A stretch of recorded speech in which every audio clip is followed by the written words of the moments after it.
नमस्कार। मैं शैलेश कुमार दुबे, आपका दोस्त। फाइनेंशियल ईयर 2023-24 अब ख़त्म होने वाला है। मार्च आने वाला है। हम फरवरी में बैठे हुए हैं। आज 10 फरवरी है और 1.5 महीने बाद लगभग मार्च ख़त्म हो जाएगा। आप एक व्यापारी हैं, आप एक प्रोफेशनल हैं, आप एक डॉक्टर हैं, आप कोई छोटी बड़ी कोई भी व्यापार करते हो,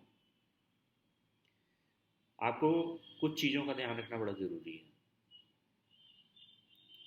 पहली बात तो सबसे पहली बात कि अब आपका मार्च में लास्ट एडवांस टैक्स का इंस्टॉलमेंट जाएगा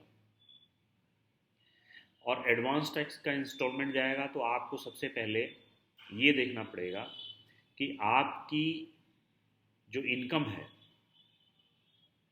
वो कितना टैक्स बन रहा है, उस पर अकॉर्डिंगली आपको एडवांस टैक्स पे करना पड़ेगा। क्या करना पड़ेगा आपको? सबसे पहले तो ये करना पड़ेगा कि अपने अकाउंटेंट्स को, अपने जो रिसोर्सेज हैं उसको इस बात के लिए लगाना पड़ेगा कि आप ये देख लो कि हमारी क्वार्टरली या अब जो ईयर एंड होने वाला है उसका जो फाइनेंशियल स्टेटमेंट है, प्रॉफिटेबल है, लॉस मेकिंग है, प्रॉफिट आ रहा है, क्या आ रहा है। तो सबसे पहले तो उसके लिए आपके पास ऐसे अकाउंट्स पर्सनल होने चाहिए, आपके पास ऐसे प्रोफेशनल होने चाहिए जो आपको सही आंकड़ा बता सके। आपके बुक्स ऑफ अकाउंट्स मेंटेनेंस की जो टैली है या फिर जिसको आप जिस भी पोर्टफोलियो में जिस भी प्लेटफॉर्म पे आप अपने अकाउंट्स को मेंटेन करते हैं, उसको देखते हुए ये आपको सजेस्ट कर सके कि आपकी क्या प्रॉफिटेबिलिटी है और आपको क्या टैक्स की लायबिलिटी बनती है। फर्स्ट एंड फॉरमोस्ट उसके लिए आपको ये देखना पड़ेगा कि आपके अकाउंटेंट और आपके प्रोफेशनल कितने फ्रिक्वेंटली आपको असिस्ट करते हैं, कितने आपको इक्विप्ड हैं। कहीं पता चला कि आपका अकाउंटेंट जो है वो इतना नॉलेजेबल नहीं है कि वो ये निकाल सके कि आपका प्रॉफिट या लॉस क्या आ रहा हो लॉस दिखा रहा हो प्रॉफिट, तो आप जो है एडवांस टैक्स पे कर देंगे तो फिर वो आपके वर्किंग कैपिटल पे इफेक्ट डालेगा। और आ रहा हो प्रॉफिट और दिखा दे लॉस, तो आपको जो है टैक्स जमा करेंगे तो उस पर इंटरेस्ट देना पड़ेगा। तो ये आपको एक चीज़ देखने वाली बात है। इसके लिए आपको अपने अकाउंटेंट्स को लूप में लेना चाहिए, अपने प्रोफेशनल्स को लूप में लेना चाहिए और अपने एडवांस टैक्स का पेमेंट अकॉर्डिंगली प्लानिंग कर लेना चाहिए। दूसरी चीज़ें, बुक्स ऑफ अकाउंट्स में बड़ी ऐसी सारी चीज़ें होती हैं जो अननेसेसरी खड़ी होती हैं। अननेसेसरी खड़ी होती हैं जैसे कि आपने किसी को पेमेंट कर दिया, आपने किसी को पेमेंट कर दिया, उसने गुड्स भी आपको भेज दिया या सर्विसेज भी प्रोवाइड कर दी।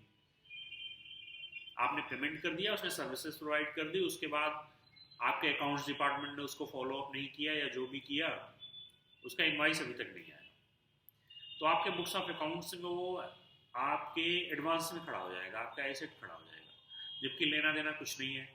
आपने सर्विसेज और गुड्स को रिसीव कर लिया और आपने पेमेंट भी कर दिया, आपका सारा काम हो गया, सिर्फ एक कागज नहीं आया, एक इनवाइस नहीं आई जिससे वो एडवांस में खड़ा रहा।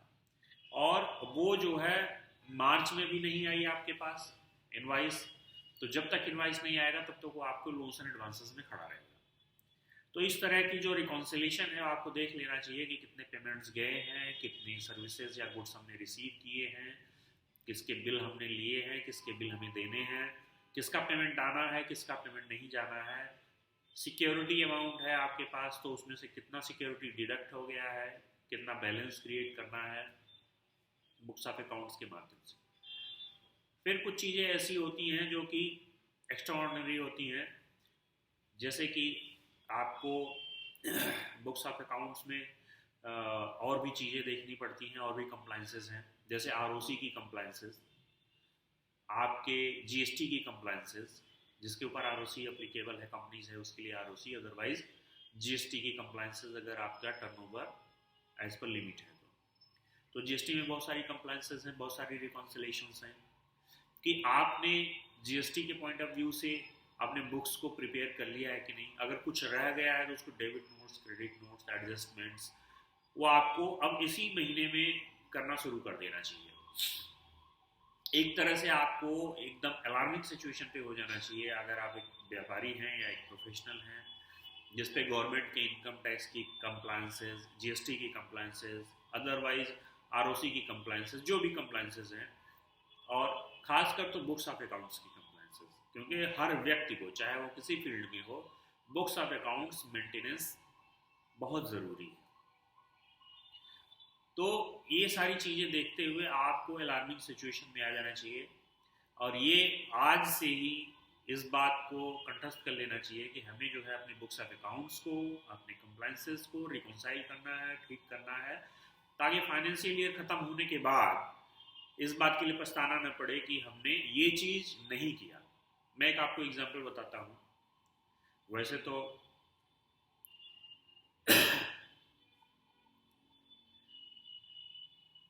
टीडीएस की लायबिलिटी, आप मान लीजिए कि कोई सर्विसेज आप लेते हैं कॉन्ट्रैक्ट बेसिस पे और उस पर आपको टीडीएस की लायबिलिटी बनती है।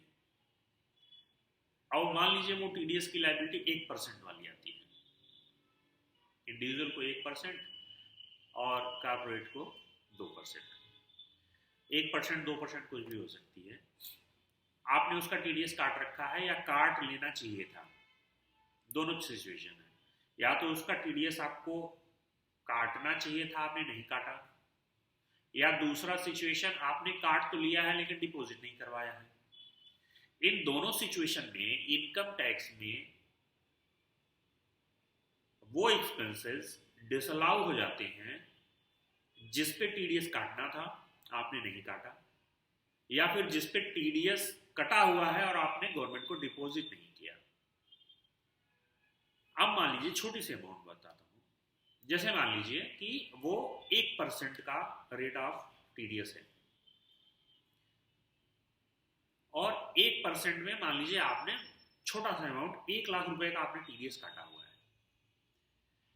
तो 1 लाख का टीडीएस जब आपने काटा तो आपको जमा तो कराना था 1 लाख रुपए ही गवर्नमेंट को और उसका रिटर्न फाइल करना था अकॉर्डिंगली। लेकिन आपने क्या किया, आपने 1 लाख रुपए जमा नहीं करवाया, फाइनेंशियल ईयर भी खत्म हो गया, रिटर्न्स का ड्यू डेट भी निकल गया।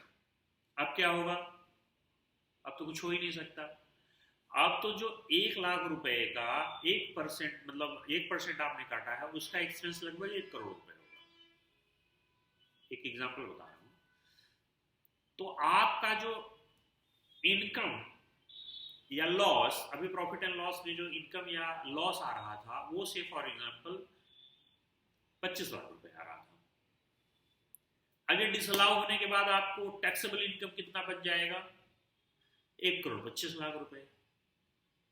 तो आपकी 1 लाख रुपए का नॉन डिपॉजिट आपके लिए 1 करोड़ रुपए का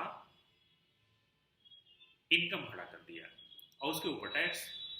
अगर मिनिमम भी टैक्स रेट होगा तो 22% प्लस सरचार्ज, 22% प्लस सरचार्ज, उससे ऊपर होगा तो 25% प्लस सरचार्ज। एक कॉर्पोरेट के लिए है, पार्टनरशिप है तो 30% प्लस एजुकेशन सेस। तो इस हिसाब से अगर आप देखेंगे तो आपका सिर्फ बुक्स ऑफ अकाउंट्स को रिकॉन्साइल ना करना, आपको पता ही नहीं कि हमें टीडीएस कितना जमा करना है, आपके अकाउंट्स ने, आपके फाइनेंस ने आपको इन्फॉर्म नहीं किया या इन्फॉर्म किया तो आपने इग्नोर कर दिया, आपको कितने बड़े लॉस का सामना करना पड़ रहा है। तो इन सब बातों को ध्यान रखते हुए आपको आज से सजग हो जाना चाहिए और अपने सारे व्यवस्थाओं को ठीक कर लेना चाहिए और अपने अकाउंटेंट्स को, अगर इक्विप्ड अकाउंटेंट नहीं है तो किसी इक्विप्ड अकाउंटेंट को हायर कीजिए। आपके प्रोफेशनल आपके ऊपर ध्यान नहीं दे रहे हैं तो किसी अदर प्रोफेशनल को हायर कीजिए, क्योंकि आपका बिजनेस सफ़र करेगा। अगर आपने अपने बिजनेस को सफ़र कराया तो अल्टीमेटली आपको सफ़र करना पड़ेगा। आप हमेशा तनाव में रहेंगे, आपके ऊपर हमेशा फंड की कमी रहेगी, आपकी वर्किंग कैपिटल हमेशा कम ही रहेगी और आपका जो प्रॉफिट हो रहा होगा तो पता ही नहीं चलेगा कि कहाँ से प्रॉफिट हो रहा है, कहाँ लॉस हो रहा है। तो इस बात को आप ध्यान में रखिए और अपने बिजनेस को स्वस्थ रखिए, मस्त रहिए। नमस्कार।